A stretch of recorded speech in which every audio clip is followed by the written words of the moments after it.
సింగీతం సినిమాకి ఒకరు డ్యూటీ చేశారండి, మామూలుగా చేయలేదు, రిపీట్స్ లో వేయొచ్చు అనుకోండి. అలా ఉంటది. ఆ వర్క్ ఎవరో కాదు, మన డీఎస్పీ మ్యూజిక్ బ్లాస్ట్ అనొచ్చు.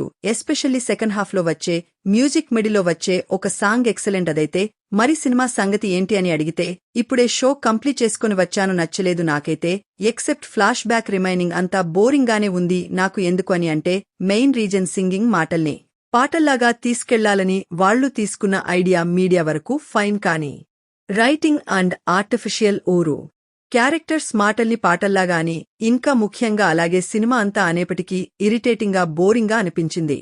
ఎందుకో చెప్తాను. ముందైతే సినిమా రన్ అయ్యేది కుబేరపురం అనే ఒక చిన్న ఊర్లో. తన తండ్రి ఆస్తులు అక్కడ ఉన్నాయని అక్కడికి వస్తాడు ప్రతాప్. ఒకప్పుడు పచ్చని చెట్లతో ఉండే ఆ ఊరు ఇప్పుడు ఒక పెద్ద చెట్టు మాత్రమే ఉంటది. అందాన్ని కాపాడుతూ ఉండేది అక్కడ ఉండే గౌరీ. అక్కడే ఉన్న గోల్డ్ మైన్స్ వాళ్లు ఒక పెద్ద డీల్ చేసుకోవాలి అనుకుంటారు. దానికి ఆ చెట్టు అడ్డం వచ్చింది. అది కొట్టేశాక ఏమైంది? మాటలు పాటలలాగా ఎందుకు మారాయి? గ్రీడ్ వర్సెస్ హ్యూమానిటీ అనే పాయింట్లో ఏది గెలిచింది ఏంటి అనేది చూస్తారు మీరు. ఐడియా చెప్పడానికి బానే ఉంది, బరది స్క్రీన్ మీద చూస్తున్నప్పుడు కంప్లీట్ గా ఆర్టిఫిషియల్ టైప్లో లాగా ఉంది.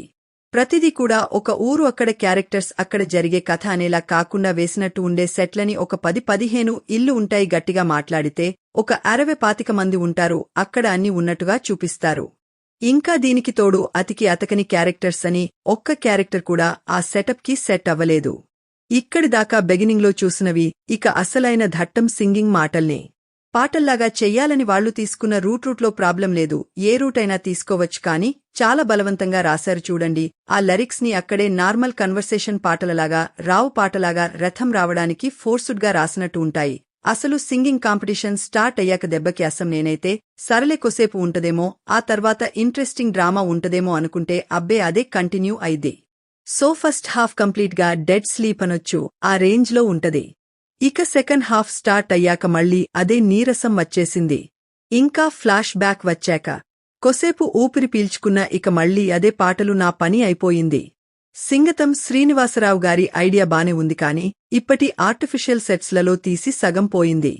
ఇంకోటి, ఆర్టిఫిషియల్ సింగింగ్ డైలాగ్స్ రాసింది ఎవరోగాని అక్కడ పోయింది. పర్ఫార్మెన్సెస్ వైస్ కొందరు ఓకే, రిమైనింగ్ సెట్ అవ్వలేదు. ఎస్పెషల్లీ గౌరీ అనే క్యారెక్టర్ చేసిన ఆమె. తన డైలాగ్ డెలివరీ హార్డ్గా ఉంది. ఇక మ్యూజిక్ అయితే ముందే చెప్పినట్లు ఎక్సలెంట్. ఫైనల్లీ నాకైతే వర్కౌట్ అవ్వలేదు. మీ ఇష్టం. మరి సంగీతం మూవీ మీకు ఎలా ఉందో కింద కామెంట్స్లో మాతో తప్పకుండా షేర్ చేసుకోండి. Meet you next video. Thank you. జై హింద్.